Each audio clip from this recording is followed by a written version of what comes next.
This is my dream come true, but it's one of them. I've been trying for 5 years to get Sir Philip back to Jericho in this wonderful setting of the Basilica, the Church of St. Barnabas. You've got some information on it in front of you. He's here to talk about his and Lyra's Jericho. Later, Mark Davis, the local Jericho history guru, and I will lob him some very gentle questions. Then a very few questions from you. You're here to hear Sir Philip also to launch our book, 10 Oxford Authors, which is on your seats, 10 literary walks. It's all good stuff from 5 different authors. Meanwhile, let the very community-minded vicar, Father Christopher Woods, introduce Sir Philip. Of dogmatic religious zeal, Sir Philip has been less touching or romantic than he was about Jericho, but then I think that is pretty fair. Archbishop Rowan Williams admires Sir Philip for that, and so I think it's only right and fitting that, Sir Philip, we welcome you today to Jericho to speak to us in the Basilica, which you say has Romanesque splendour. It was built to bring hope and vitality to the people of this neighbourhood. Sir Philip, welcome.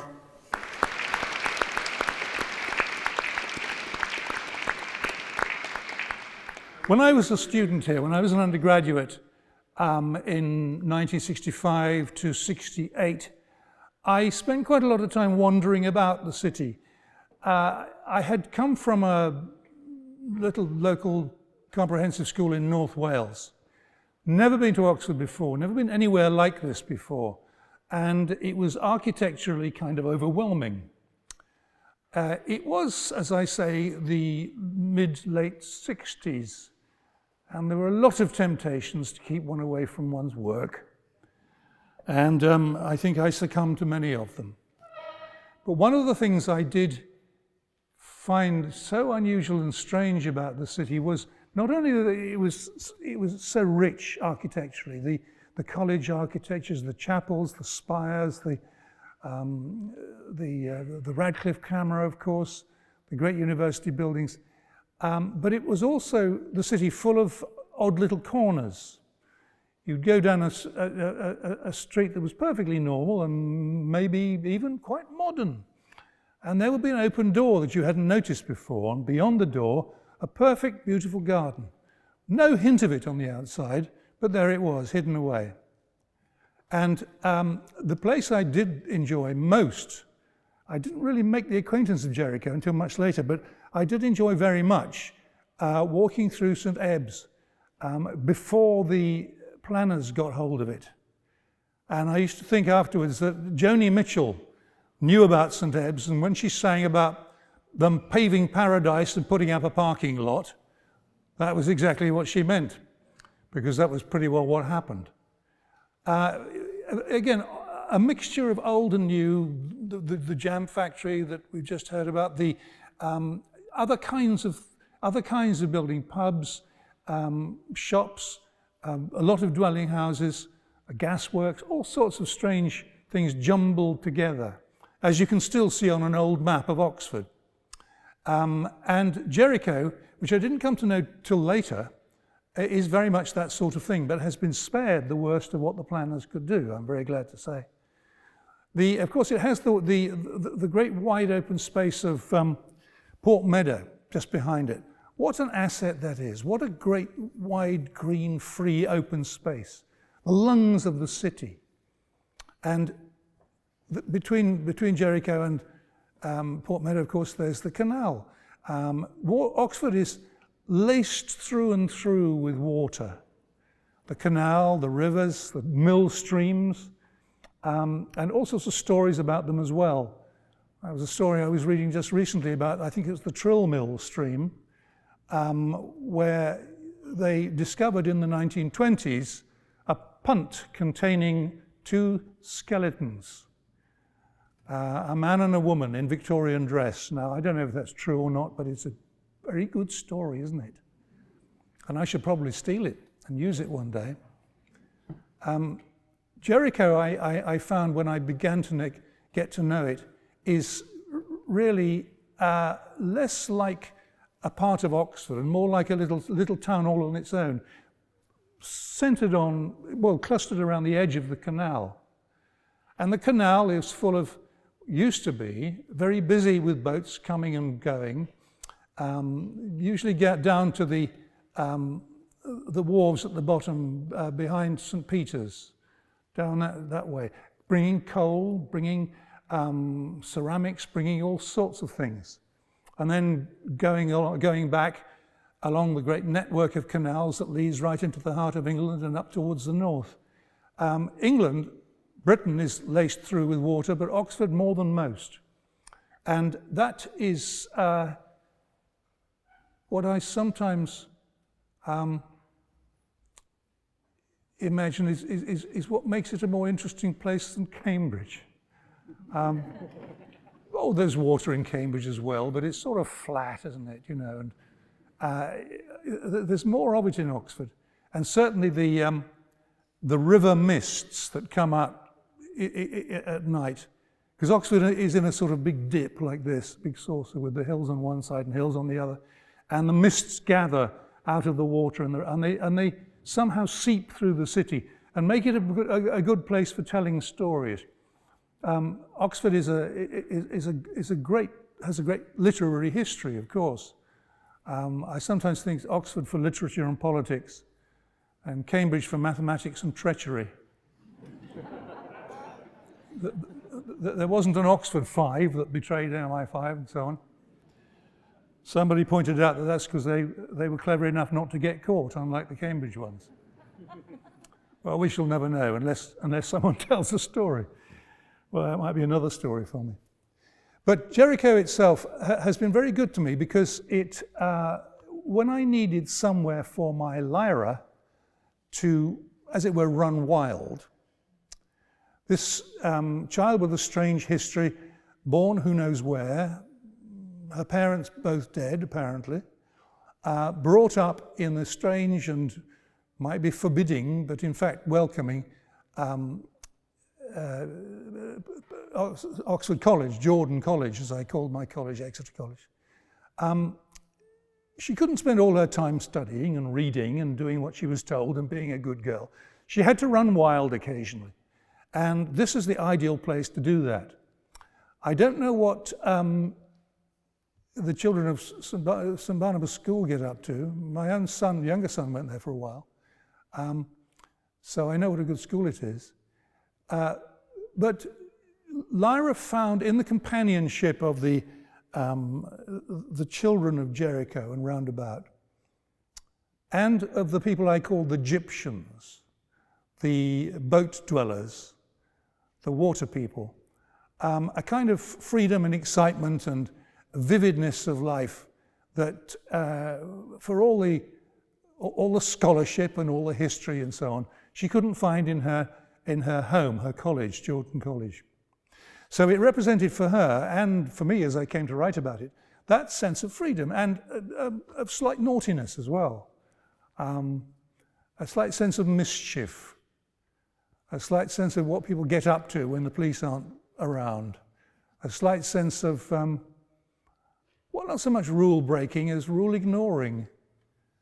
It was an enjoyable place to be anyway for Lyra, and for me as I thought about it.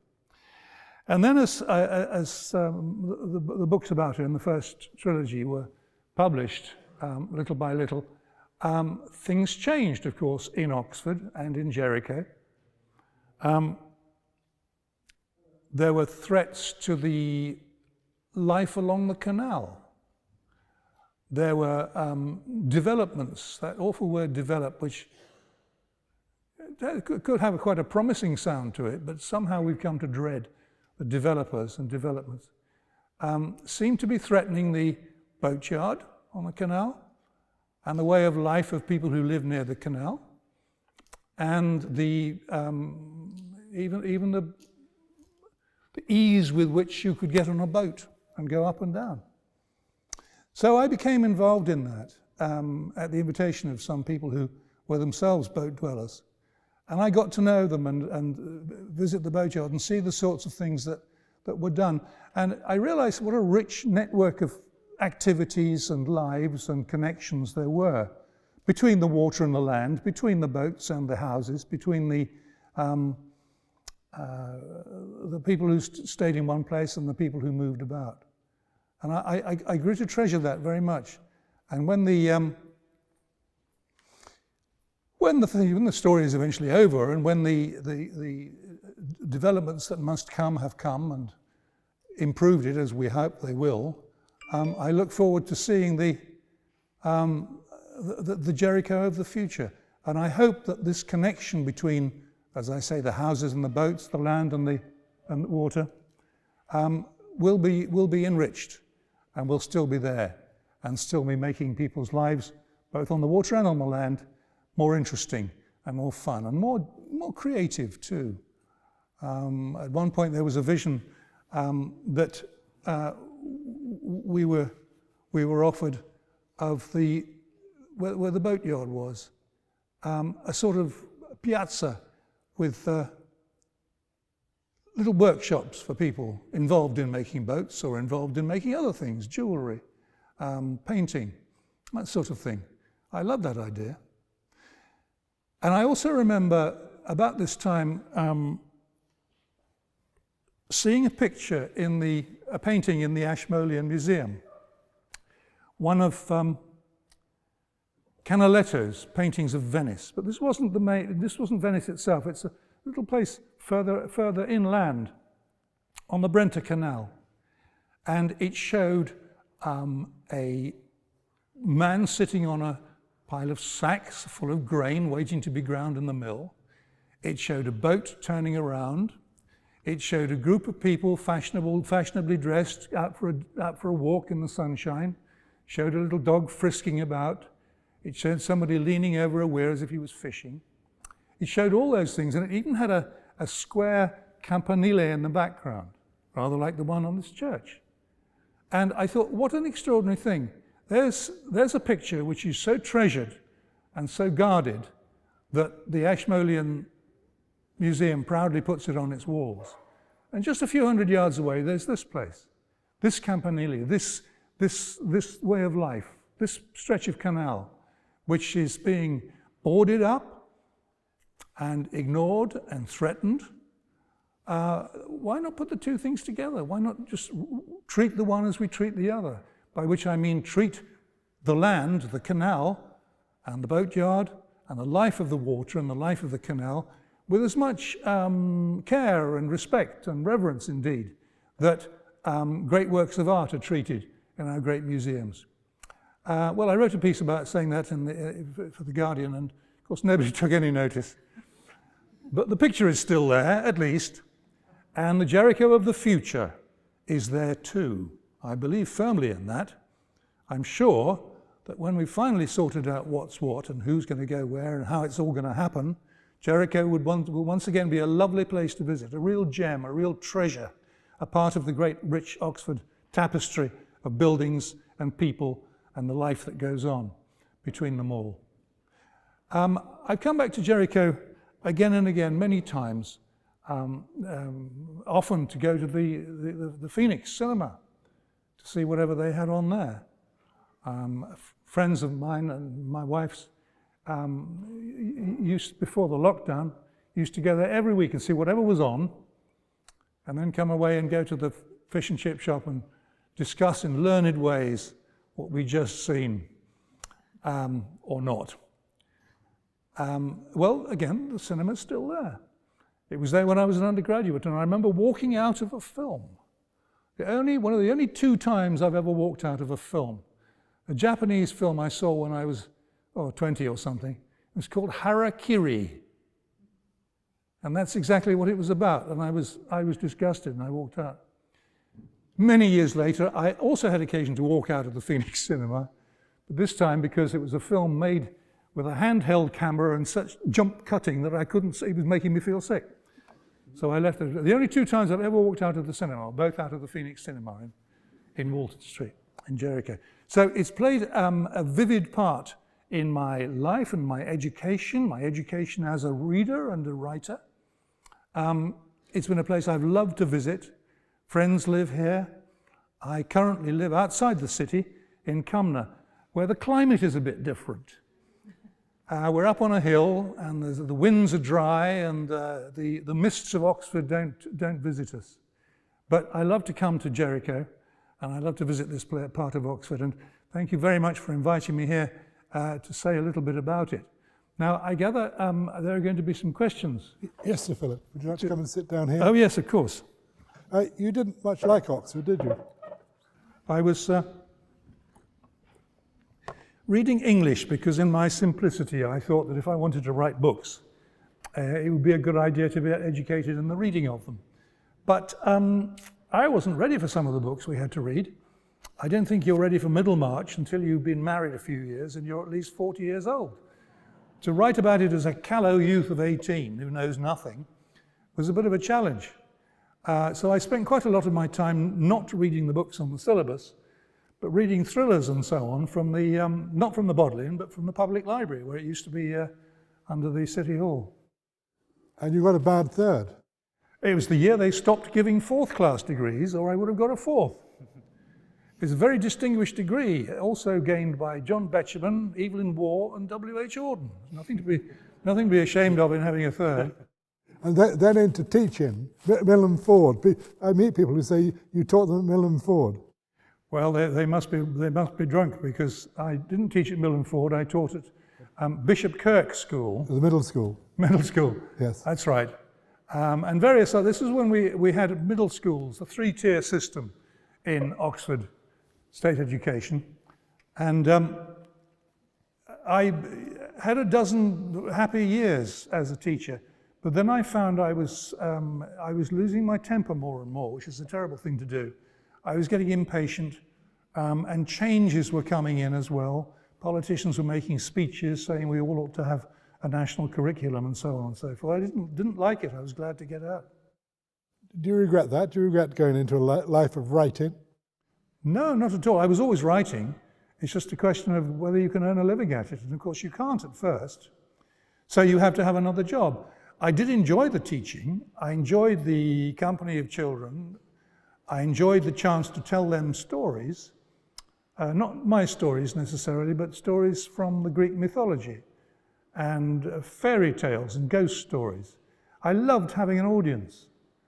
The trouble with regarding teaching as a performance and your pupils as an audience is you get the same audience day after day after day. You have to make up new jokes. Well, there's no script, you see. You're the script writer and the director, and sometimes it's hard. But if you've got enough stories to tell, and the world is full of wonderful stories, they'll always listen. And I learned a lot from it as a storyteller. How do you write? How do I write? Well, at the moment with a bit of difficulty, because I've got rheumatism in my hands and I can't hold a pen anymore. And so I have to do it on the computer keyboard, which isn't which is too fast. I type much faster than I write, and the problem is that it's so easy to go back and correct on the computer. I spend a lot of my time crossing out and going back and correcting and changing, and it's not very satisfactory. As soon as this rheumatism gives up and goes away, I'll pick up my pen again. But no, how do I write? I write by walking about with my eyes and my mouth open for quite a long time, thinking, sitting in cafes, making notes, reading, looking at things, listening to things, while a story begins to form in my mind. Not the whole of it, but just the hint of a character, the hint of a spine of a series of events, one leading to another, and the sense that somewhere at the end of them there's a resolution, there's an ending. That's about all, and then I start writing. By hand, usually, 3 pages a day, or thereabouts, about 1,000 words, and I carry on until I get to the end, and then I stop. And then I put it on the computer and start editing. That's how I do it. Mark, who's the Philip Pullman expert, would like to ask a question or two. I'm not as expert as him. No, nobody can be as expert as Philip. Yes, shall I take? Yeah, okay. Yes, I have got some questions about content, but I wanted to just first go back to your time as a student, 1960s. I'm interested that you said you didn't really register Jericho at that time. Is that because you were perhaps warned away, or was it a town and a gown thing also? I'm interested to know if that even was a thing at that period of time. There were parts of Jericho, the edges of Jericho I was aware of. Little Clarendon Street, which around 1966 became very fashionable. A lot of clothes shops were. This was the time of when Carnaby Street, of course, was ruling the world in terms of fashion. And for a while, Little Clarendon Street seemed to be a little Carnaby Street. There was also Wellington Square, where some friends of mine had digs. And it was there that I first heard Sgt. Pepper's Lonely Hearts Club Band, which I regard as the first step in the decline of the Beatles. They came to a great climax, a great summit of their art in Revolver, Rubber Soul and Revolver, and then began to decline. And I was there at the beginning of their decline in Wellington Square. This is an unknown side to you, Sir Philip. Well, yes, exactly. A musicologist. There was quite a lot of music going on in Oxford. I remember the Incredible String Band. Anybody remember the Incredible String Band coming to the town hall and doing a concert? So there was all that going on. And Lyra is a bit conflicted on occasions, whether she's town or gown, it seems to me. You know, you do very early on in Northern Lights draw that comparison about these varying elements of conflict, and that was something quite deliberate. I guess you couldn't kind of do that in many other cities. I think that's probably true, yes. The town and gown, well, the fact that it's known as town and gown suggests it goes back a long way. But in Lyra, it's not so much a conflict as a blending. She belongs to both. Temperamentally and emotionally, she belongs with her friends who are part of the town, and also the servants in the college, where she's much more at home in the kitchen, for example, and with the servants than she is at high table and with the scholars. But part of her does belong to both. And it isn't a conflict, it's a blend that sometimes has to be managed. And I suppose the story of a later stage in her life, which I'm writing now, it shows that blending still working out. Shall I carry on? Yeah, one more, Mark. John and I have not collaborated on what questions we're going to ask. So, Good cop and bad cop, but which is which? I'm the bad one. Yeah, he's the bad one. And I've got a couple of questions which I will blend in with my own local interests, and one of them relates to the shirt I'm wearing. Lee Scoresby. Now, hot air balloons, interestingly, even though we have had them as a thing for, let me do a calculation, 239 years, they hardly ever appear in fiction. And so I was delighted that Lee Scoresby, the aeronaut, is there. Can you tell us about the inspiration for that? And have you actually flown yourself? No, I never have flown myself, and I don't think I ever would. I've got far too high a regard for gravity to challenge it in this presumptuous way. You said hot air balloon. On your fine shirt, I don't think they are hot air balloons. I think they're gas balloons. And Lee Scoresby's balloon, he doesn't have a sort of furnace thing or a directed flame in it. It's full of hydrogen, so you wouldn't want to have a lit flame in any of that. The balloons that first took off were the Montgolfier brothers, and I think they were hot air balloons.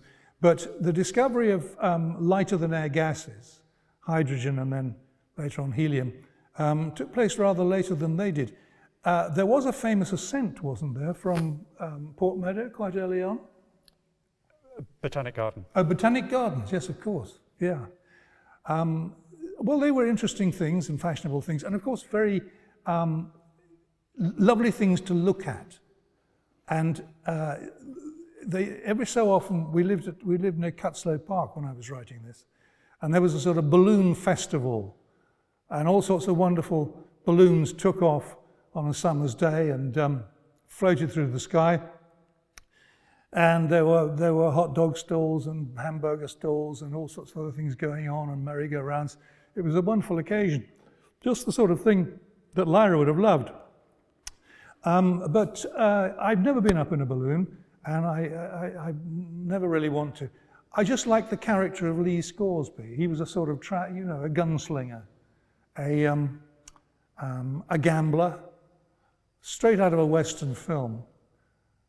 I thought he was very well portrayed, both in the TV version that came on recently by Lin-Manuel Miranda and by Sam Elliott, who played him in the Golden Compass film. I've had I've got a great affection for Lee Scoresby. Sir Philip, on screen, you weren't very happy with the Hollywood version, were you? What about the BBC version? How have you felt about the way your work has been interpreted on screens? It's been a film, it's been a TV adaptation, it's been a stage play, it's been a radio play, drama, it's been an audio book. It's soon, if things work out, it's going to be a ballet. So it's had all sorts of incarnations. I'm pretty sanguine about all of them, because there is no law that says if your book is made into a film, the book has to be taken away and burnt. The book is still there. And people who go and see the film because they like the book will react in a way which they themselves can predict. We're not always pleased with an adaptation of a book we like. We think, oh, she wouldn't have looked like that, and he wouldn't have said that, and oh, they've changed the ending, and they've left my favorite bit out, and so on. So our expectation, I think, when we go and see a film of a book we've liked, is of disappointment. And usually we're not disappointed in that expectation. But the TV version is different because it's longer.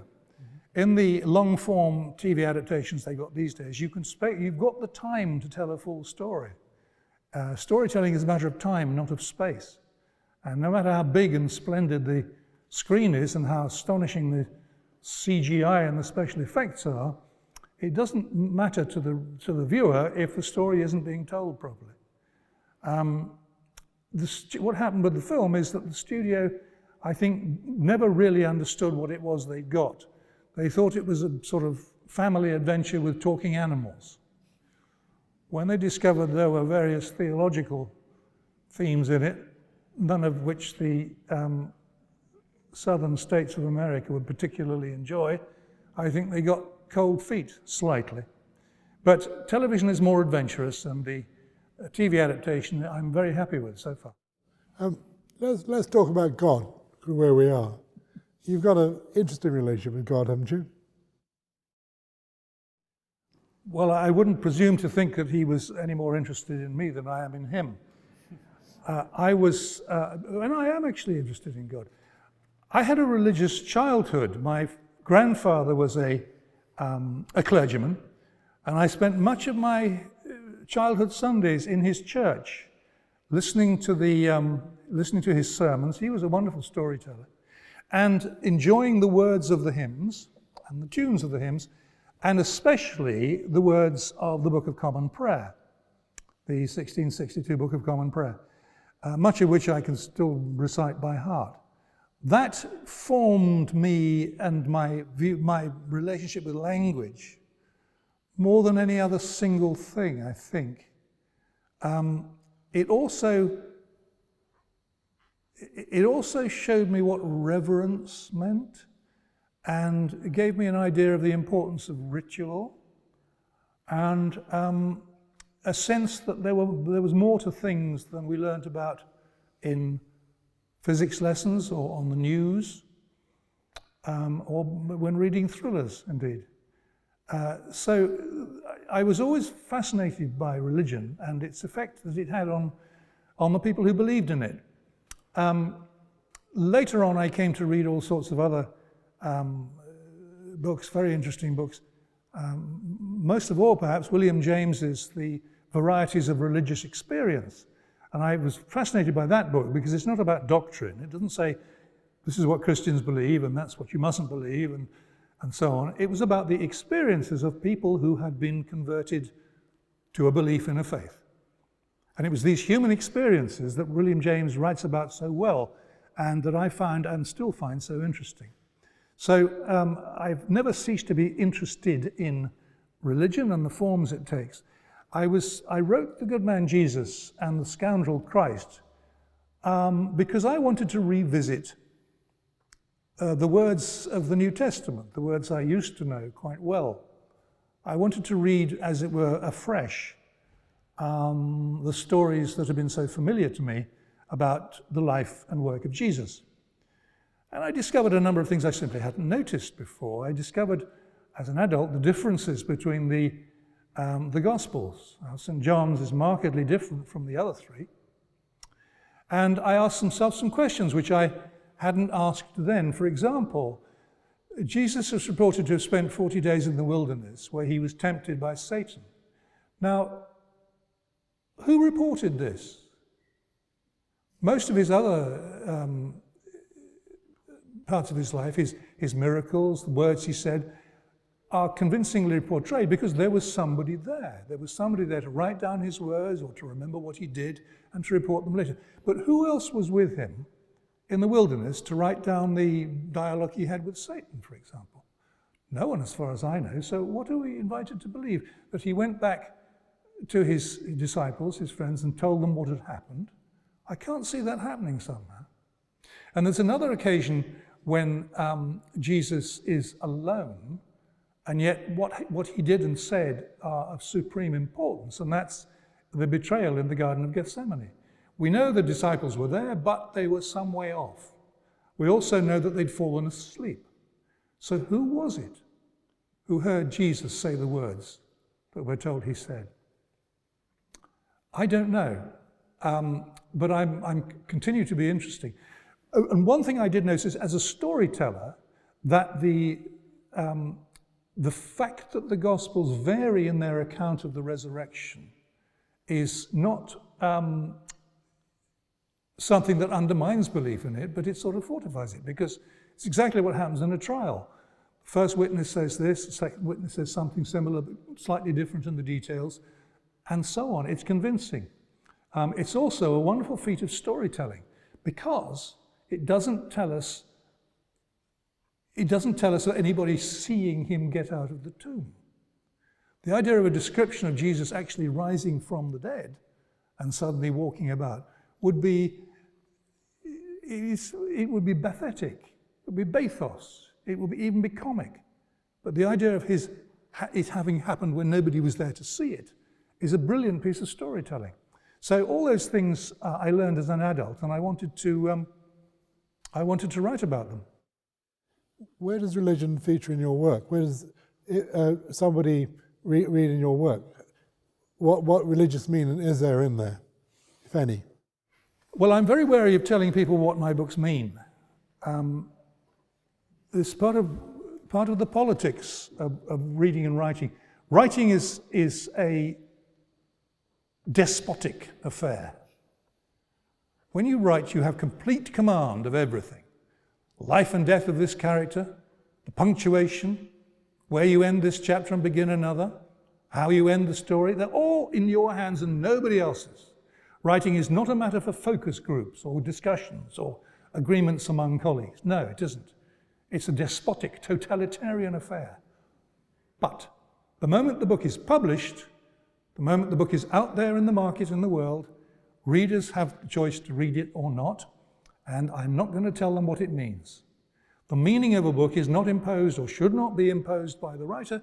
It should be discovered by the reader in dialogue with the book and in discussion with others if they want to. That's when the process changes from being despotic to being democratic. Writing is tyrannical, reading is democratic. So I don't like to tell people what my book means. How many have you sold? How many have you sold? How many books? Yes, I'm just thinking. I don't know, approaching 20 million, I think. All through David Ficklin? Well, no, that's counting foreign editions as well. Right. But David Ficklin be your lifetime publisher? Well, he's published most of my books. Yes, we first came together when he was an editor at Oxford University Press. And he published a book of mine called The Ruby and the Smoke. That would have been in early 80s. And since then, I've been very happy to give him every book of mine that he wants to publish. Put your hand up if you want to ask a question. Remember, short, sharp questions, please. Can I just ask? Go on. Yeah, while people are just preparing, I have a couple of frivolous questions, Go ahead. if you don't mind. But as we're talking about publishing, I've just done a walk with a few people across Oxford, and we've arrived here, and we walked past the Fell Press. All part of this book. But I just wondered what you thought, how you thought Alice, bearing in mind Alice in Wonderland was printed. The first edition was printed at the Fell Press, the University Press. How would Lyra and Alice have got on? Well, I'd like to think they become friends. Different backgrounds, of course, but Alice has a similar, fearlessness, I suppose, and also a blunt, no-nonsense approach to all the nonsense. And I think there's something lyratic about that. Alice is the great originator of pretty well all children's books that came after it. It's wonderfully unparental. He established a rule without, well, not a rule, he just pointed out how important it was to take your child protagonist out of the way of parents. Any adults, get away, we don't want you. No, this is a children's world. And the adults who Alice meets in Wonderland and later on in Through the Looking Glass are all bonkers, as many adults are seen by children anyway. So they establish a sort of freedom, a wild exuberance of imagination that I don't think was there in children's books before, though it was patchily present in nursery rhymes. We see that same sort of wonderful, exuberant, inventive imagination in nursery rhymes, together with a strong rhythm, which you also get in such things as "'Twas brillig, and the slithy toves did gyre and gimble in the wabe, or mimsy were the borogoves and the mome raths outgrabe." In the nursery rhymes, you've got this is the priest all shaven and shorn, who married the man all tattered and torn, who kissed the maid with the all that wonderful stuff, which nursery rhymes have in such abundance. A few elections ago, in fact it was 2015, I live near the constituency of David Cameron, and I thought, wouldn't it be fun to put myself up for election in his constituency, standing for the nursery rhyme party? We have a very fine defence policy. We'd have 10,000 men, march them up to the top of the hill and march them down again. We would have a sound incomes policy. It shall have but a penny a day because it won't work any faster. And the NHS would never run short of vinegar and brown paper. But I didn't go through with it. So I was never elected to Parliament. I think there was very much chance of that. Good. Last question. Right, yes, I've just got one more and then we'll hand over. Firstly, I just like that adjective, lyratic, especially as we're so close to the Oxford English Dictionary. I think you should write that down and it could be in there eventually. No, my last one, and I think I do know the answer to this because I walked around the Story Museum yesterday, is what would your demon be?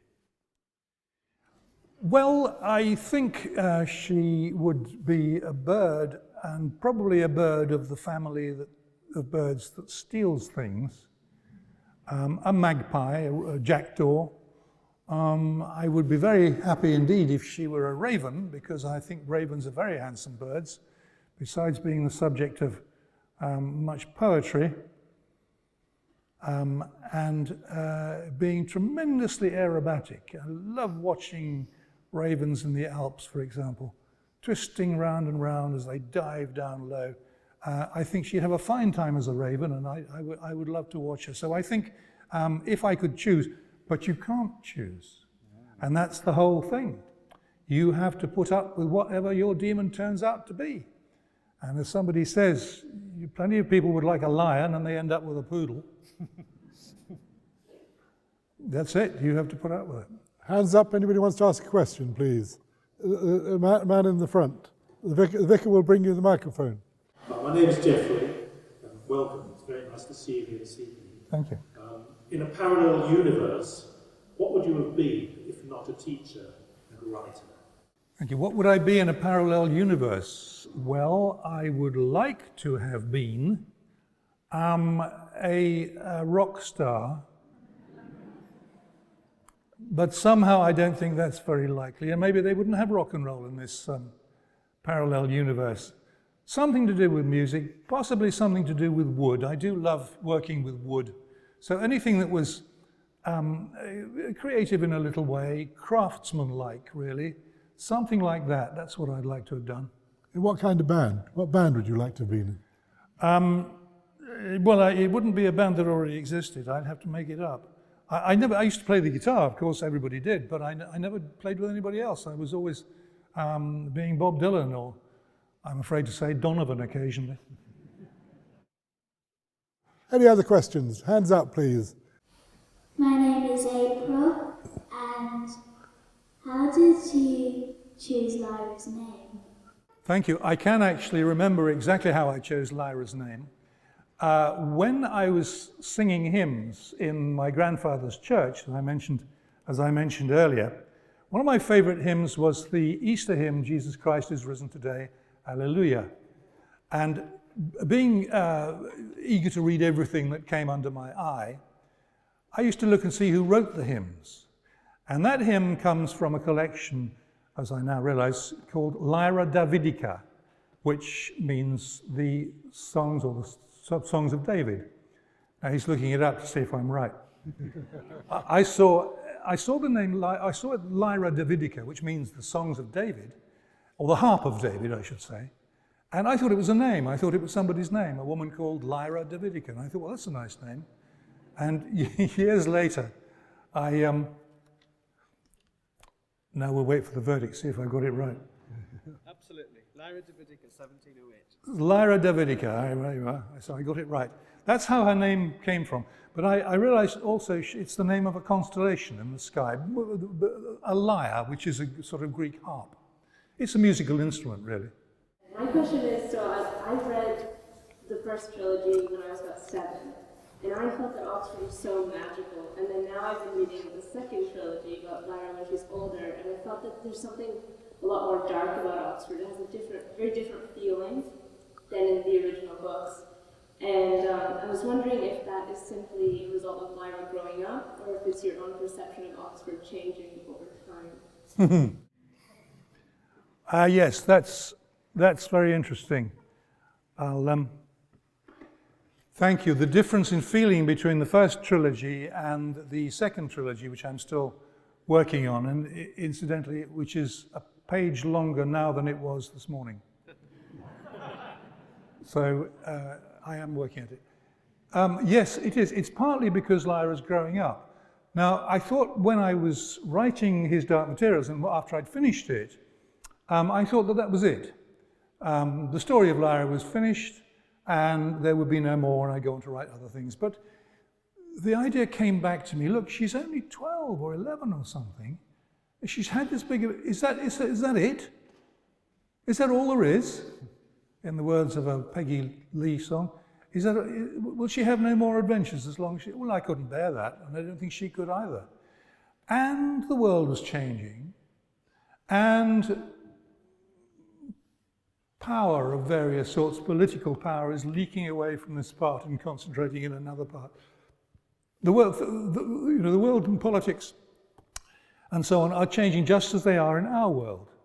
And she's growing up, and she's becoming discontented, as everybody does in their teenage years. And I thought it would be interesting to write about that. So that's the journey I set her out on. But before that, of course, there was the La Belle Sauvage, which tells the story of how, as a baby, she came to Oxford in the first place. Lyra is present all the way through La Belle Sauvage, but she has no agency. She can't do anything. She's, 6 months old or something. So the activity takes place around her. And we begin to see people who are going to be very important later on in her life, like Malcolm Polstead from The Trout, and Alice, his friend, and various other people. I found that very interesting. And as she travels, as she has to do in that book, as she travels east and further east and further east again, various things happen. She learns various things. She encounters all kinds of dangers and adventures. And it's all very exciting for me because I don't know what's going to happen. I have to write in order to find out. Hi, my name is Audie, and I was wondering, how did you come up with the idea of demons? How did I come to the idea of demons? Well, that happened. Thank you very much. Demons, yes. I didn't have it when I first started writing the story, and I've told about this many times, so forgive me if you've heard it before. I'd started writing the book with Lyra on her own in Jordan College, going into the room where she shouldn't be and overhearing something that was not meant for her to hear. And it wasn't going very well. I was finding it very difficult to move past this first incident. And suddenly one day, I found myself writing the words Lyra and her demon. And quite honestly, I promise you, I had no idea until that moment that she had a demon or what a demon was. But it was useful to have him there because, as I discovered when I wrote the rest of the sentence and then the rest of the paragraph and then the rest of the chapter, it was very good for her to have someone to talk to. And they could talk and they could argue and she could say, let's go in there. And he could say, no, don't, we're not supposed to. And so there was much more going on. It's always easier to tell a story when it's not just one person. When it's just one person, you have to tell the reader what they're doing, but not what they say, because there's no one to talk to. So you have to tell them what they think. But that's very slow, and it slows up the story no end. Much better when you have 2 or 3 people there, and they can egg each other on, they can encourage each other, they can warn, they can argue. And so having discovered that Lyra had a demon and she had someone to talk to, the rest of the book was, well, I won't say it was very easy after that, but the main difficulty had been dealt with. And I discovered that everybody had a demon in her world, and the big thing, the thing that really got the story going was realizing that children's demons could change shape, but grown-ups' demons couldn't. They were stuck. So if your demon turned out to be a poodle when you're in your teenage years, adolescence, and you learn you learn something about your nature.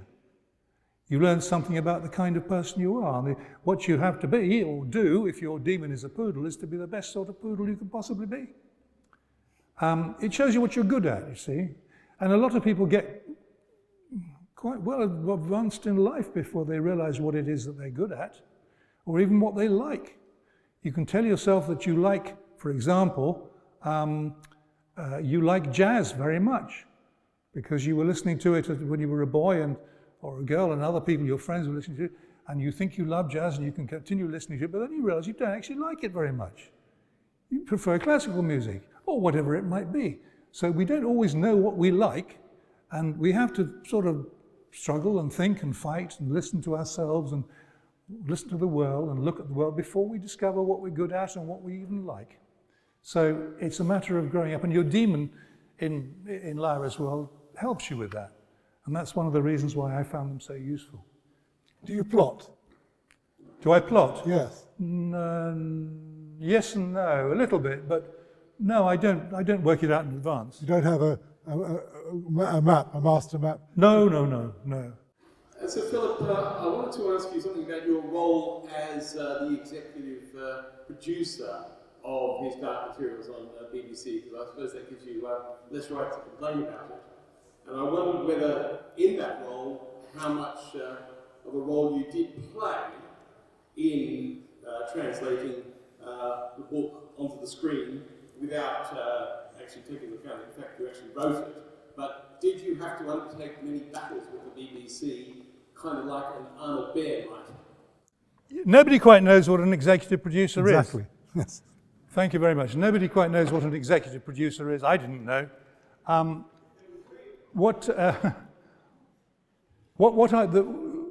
I've played a different role in all the different adaptations that I've done. It was interesting to watch the film being made because I'd never seen a film being made at such close quarters. Interesting in parts and for short periods of time. It's also very boring to watch a film being made. And I didn't have much effect on that because it cost so much money to make that the last thing they wanted was some damn fool of a writer interfering. On the stage, when it was done at the National Theatre, I was invited to have quite a close part in it. I discussed the story in full with the writer and with Nicholas Heitner, who directed it. I visited rehearsals. I was able to change a couple of things that I thought could be slightly improved here and there. I felt involved and appreciated throughout. What else has it been? Radio play, I didn't have much to do with that. I don't anticipate having much to do with the ballet. I can't say, no, do that. Don't do that.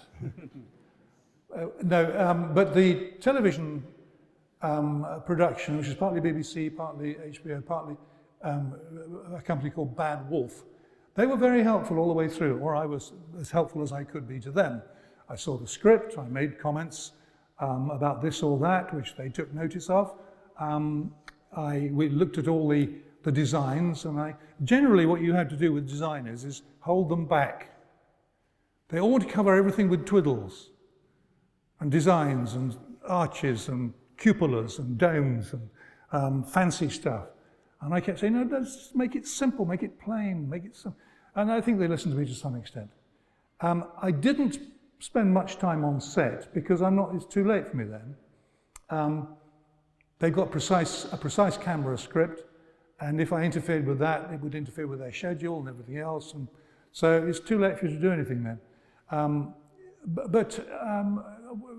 Relations were very cordial throughout. Is it a new series, Sir Philip? There is the third series, yes. When is that? Probably at the end of this year. I'm not sure. But it's filmed and it will be, it's in the course of editing and so forth at the moment. The link between setting and story is very, very powerful, and that couldn't be truer of your work. I just wanted to know what you think the impact would have been had you not have spent such a time in Oxford on his Dark Materials and later work. I could write about Oxford because I know it, because it's my home city and I can wander about and look at things. It would be very difficult to write about a city I'd never been to. I could write about Norwich a bit because I grew up there, and London a bit because I've lived there too. But Oxford's got everything really. It's about the right size. It's close enough to London to get there in an hour or so. It's got a river. It's got one of the best bookshops in the world. It's got lots of beautiful places like this where people can hold meetings or listen to music. It's a wonderful place to live. And it's the character of Oxford, really, that does come out, I think, in my writing. And if I had written about Stoke-on-Trent, for example, it would be a different sort of book. Not least because I don't know Stoke-on-Trent. But I've got no compunction about writing about places I don't know. I mean, I've never been to the North Pole, never been to the Arctic, but I have been to the Bodleian Library, which contains all sorts of information about all sorts of things.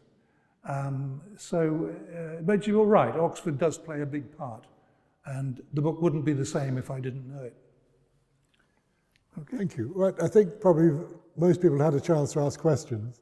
Now, you thought you were here to hear Sir Philip, also here to buy this book, in which there is a Pullman walk. It's £10 which you give to me, and more on sale at the back. And we're also going to give Sir Philip one of these wonderful Jericho mugs, an Emma Bridgewater mug. They're on sale at the back as well. Meanwhile, I'd like to thank Sir Philip very, very much indeed. All of our dreams have been realised. Would you put your hands together and thank him very much indeed?